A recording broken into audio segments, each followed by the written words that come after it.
The important invitation of His Excellency President Vladimir Putin for the establishment of an international regional coalition to counter terrorism received the attention of the Syrian government and its support.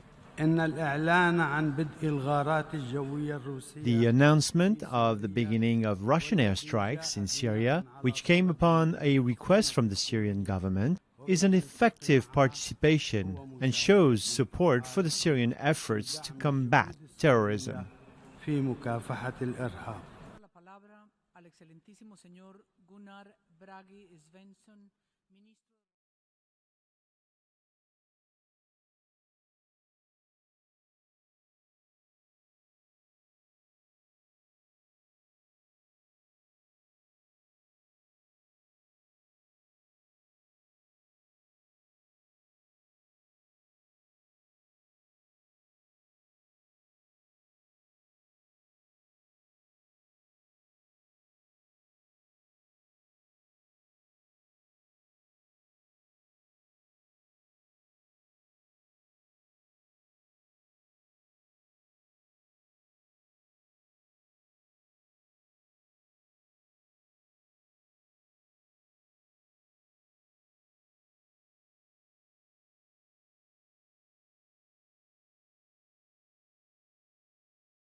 Working groups to discuss a roadmap to peace.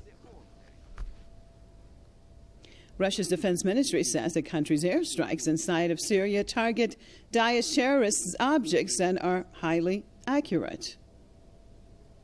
Хочу подчеркнуть, что вероятное круговое отклонение от цели. A possible missed distance for a K-500 glide bomb is no more than 5 meters. These and other high-accuracy munitions have been used in the recent days against Islamic State terrorist objects. All Russian planes are equipped with modern optoelectronic pointing systems, which allow the use of both regular and glide air munitions in pinpoint targeting with ensured target destruction. According to the Russian army, the country's air force has targeted over 50 Daesh positions in Syria since the start of its military campaign against terrorist groups in the Arab country 4 days ago. Moscow says its air attacks have created panic, forcing 600 terrorists to abandon their positions. Russia has also promised to increase its strikes on terrorists in Syria.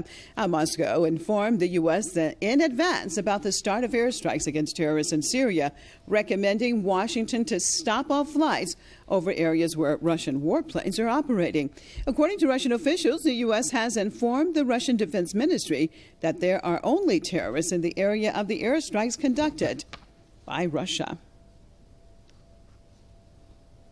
Crossing over to London, joined by Marcus Papadopoulos, publisher and editor of First Politics. Thank you so much for being with us. It seems that the Russian mission so far in Syria has been very effective.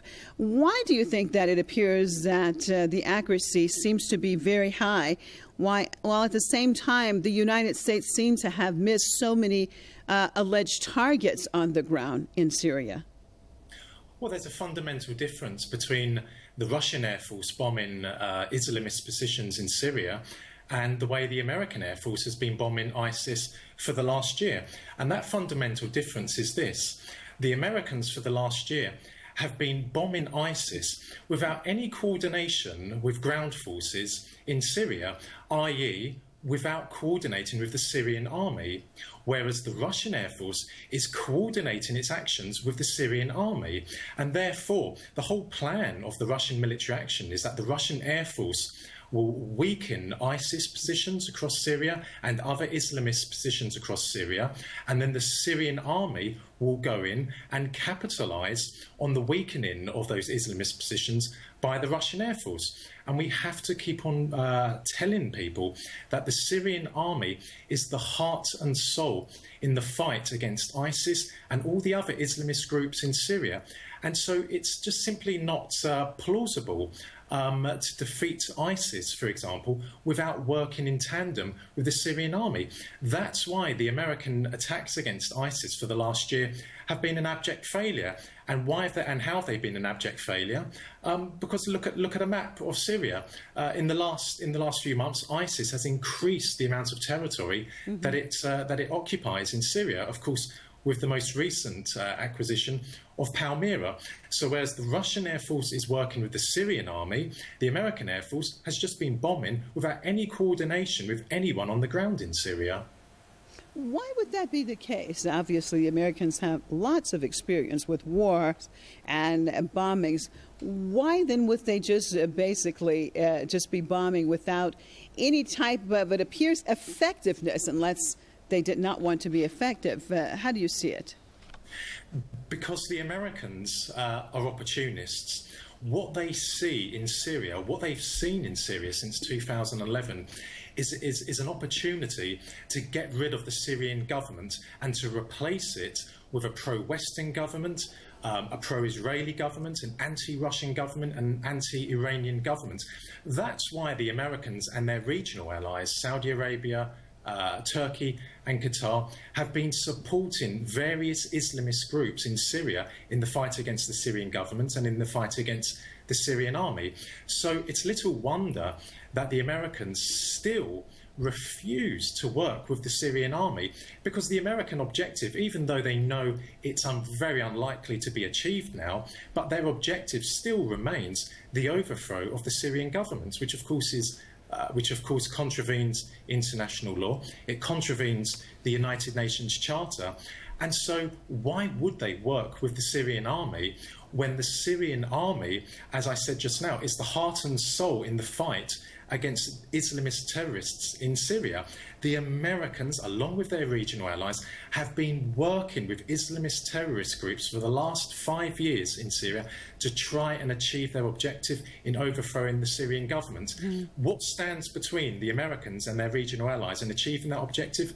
The Syrian military. The Syrian military, even though it is war-weary, it is very, very tired, it still remains a potent force in Syria and in the Middle East as a whole. So there's no way the Americans will even contemplate working with the Syrian army, because that just defeats their objective in Syria. And Mr. Papadopoulos, one last question, not a whole lot of time, but I want your perspective on this question. With the entrance of Russia into this now, are we about to see an escalation or a de-escalation of the situation in Syria? Well, hopefully there will be a de-escalation, because what the world wants, what the international community wants, is for all Islamist terrorist groups in Syria, from ISIS to the Free Syrian Army to al-Nusra, to be defeated. What we need is for the Americans and their regional allies, Saudi Arabia, Turkey and Qatar, to stop supporting those Islamist groups in Syria, for the Syrian army, which is the only authorised force, a legitimate force in Syria, to recapture all of the territory of Syria, and then the Syrian government and the opposition parties in Syria, which are loyal to Syria, not to other countries in the world, they can sit down, they can put together a new constitution, and there can be a new government put forward. So hopefully Russia's campaign will eventually, not overnight, will eventually beat the scourge, or contribute to beating the scourge of Islamist terrorism in Syria, and then there can be a transition whereby there's a new government put together by the Syrian people, of course, not by Washington or Riyadh or Ankara. في دير الزور استهدف تنظيم الدولة ب3 سيارات مفخخة تحصينات قوات النظام في أحياء الحويقة والصناعة والرصافة. في الأثناء اندلعت اشتباكات عنيفة في محيط مطار دير الزور العسكري. في الوقت الذي تشن فيه طائرات العدوان الروسي غارات على مواقع الثوار في معظم المناطق السورية بحجة محاربة تنظيم الدولة، يبدأ الأخير هجوما واسعا على مطار دير الزور العسكري وما تبقى من مواقع لقوات النظام في أحياء المدينة. الهجوم بدأه التنظيم باستهداف تحصينات النظام في الصناعة والرصافة ب3 سيارات مفخخة، أعقبه اشتباكات عنيفة في أحياء الصناعة والعمال والحويقة، ما أسفر عن سقوط عدد من عناصر النظام. كما تمكن التنظيم من إفشال محاولة قوات النظام سحب جثث عناصرها، وذلك بعد كمين نصبه عناصر التنظيم على أطراف حي الرصافة. وفي مطار دير الزور العسكري كذلك اندلعت اشتباكات عنيفة إثر شن عناصر التنظيم هجوما واسعا على المطار في محاولة جديدة للسيطرة عليه، وسط أصوات انفجارات عنيفة هزت المنطقة، فيما شنت طائرات النظام أكثر من 4 غارات على كل من قرية الحسينية ومناطق في حي الرشدية وعدة أحياء داخل المدينة، كما قصفت مدفعيته محاور الاشتباكات. وكان التنظيم قد اعتقل نحو 15 شابا وناشطا إعلاميا من مدينة دير الزور، واقتادهم إلى أحد مقاره بالتزامن مع بدء المعارك. كما شن حملة اعتقالات في مدينتي المحسن والميادين طالت عددا من الشباب، واستولى عناصره على أكثر من 20 منزلا لمدنيين في قرى العبد والبوعمرو المحاذية للمطار العسكري. معنا عبود الصالح مراسل أورينت نيوز من دير الزور. أهلا بك عبود. إذن منذ الأمس بدأ تنظيم الدولة بهذا الهجوم على أحياء مدينة دير الزور واستهدافه لمقرات النظام داخل هذه الأحياء. أين وصلت المعارك الآن في مدينة دير الزور وفي هذه الأحياء الرصافة والحويقة والصناعة أيضا؟ نعم، في الحقيقة بدأ تنظيم الدولة يوم أمس هجوما واسعا على مواقع لقوات النظام في حيي الرصافة والصناعة. بدأ التنظيم هجومه بتفجير 3 عربات مفخخة في مواقع النظام على أطراف حيي الصناعة والرصافة. تمكن التنظيم من السيطرة على مبنى البريد في حي العمال، لكن في حيي الرصافة والصناعة لم يتمكن من إحراز أي تقدم عسكري على مواقع قوات النظام، بل سقطت في الاشتباكات قتلى وجرحى من الطرفين. تمكن التنظيم خلالها من سحب جثث عدد من قوات النظام في محيط الحيين. أيضا في المطار العسكري شن التنظيم هجوم واسع جاء بالتزامن مع الهجوم الذي شنه داخل مدينة دير الزور على مواقع لقوات النظام في محيط المطار العسكري، لا سيما في بلدة الجفرة المحاذية لبوابة المطار العسكري. طبعا الاشتباكات والانفجارات ما بين الطرفين في محيط المطار العسكري لا زالت إلى عبود المسيطرة على المشهد. لم يستطع أي طرف من الأطراف تحقيق تقدم عسكري على حساب الطرف الآخر. نعم. طيب عبود، بالنسبة لهذه الغارات التي تشنها الطائرات الروسية، هل طالت مواقع لتنظيم الدولة في دير الزور كما يدعي الروس ويدعي النظام أم ماذا؟ في الحقيقة الطيران الحربي أو طيران التحالف الدولي وكذلك الطيران العدوان الروسي اقتصر إلى الآن على تحليق فوق مناطق يسيطر عليها تنظيم الدولة، لا سيما في الريف الشرقي لمحافظة دير الزور. فقط هنالك غارتان للطيران الروسي. عفوا. نعم تفضل.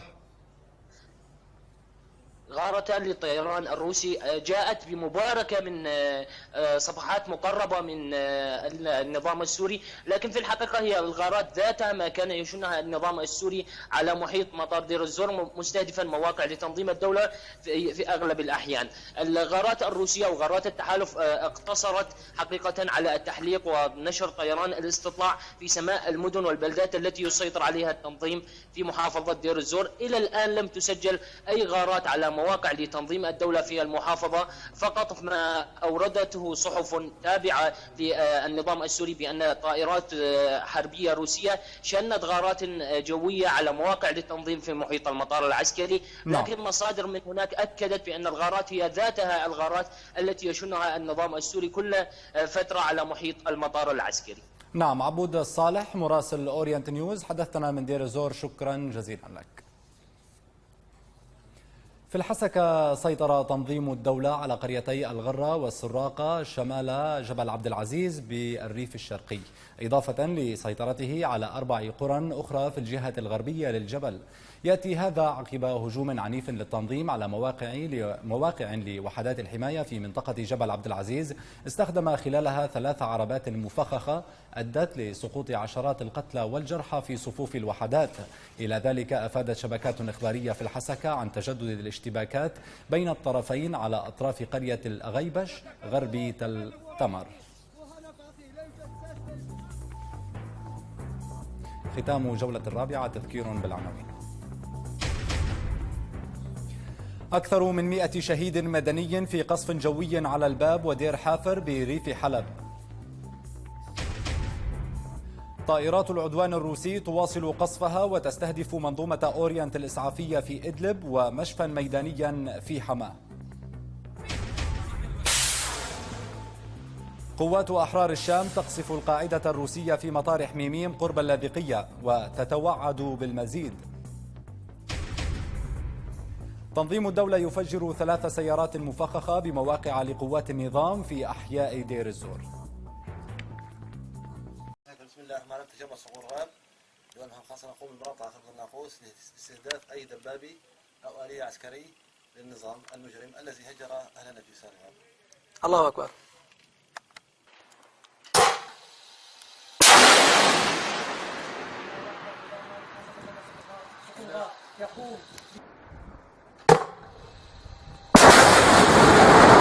الله أكبر. لواء المهام الخاصة تجمع صقور الغاب يقوم بضرب اجتماع عساكر، مجموعة عساكر فوق 20 عسكري.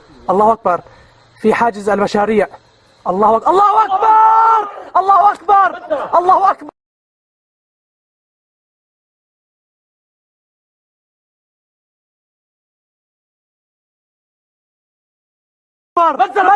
مجزرة بقوات النظام في حاجز المشاريع. الله أكبر. الله أكبر. اللهم لك الحمد. الله أكبر. جاب الصالوني ينقل العساكر.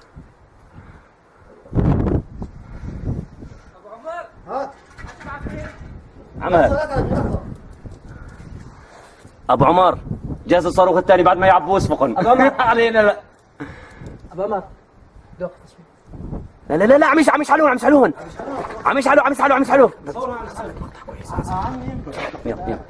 الله أكبر. الله أكبر. الله أكبر. قوات النظام اجتماع طيب أنا بعرف عم بتلم أشلاء عساكرها. الله أكبر. خنازير. الله أكبر. الله أكبر.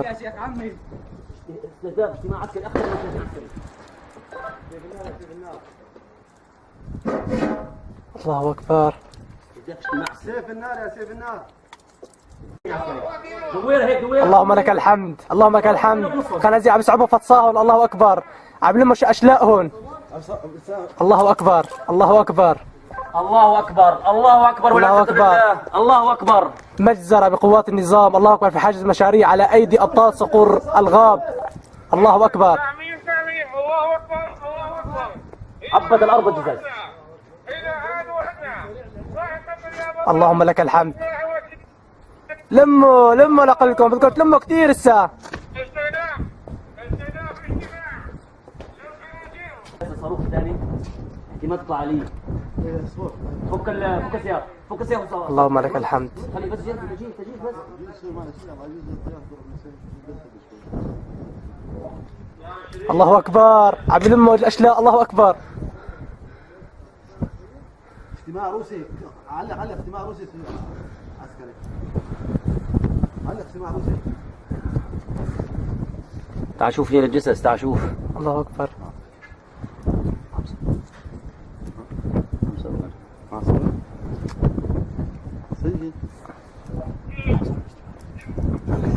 ايش فكرك يوم قاعد بالجو انت شوف الحكي ايش فكرك. الله اكبر. الله اكبر. بكره بقوات النظام في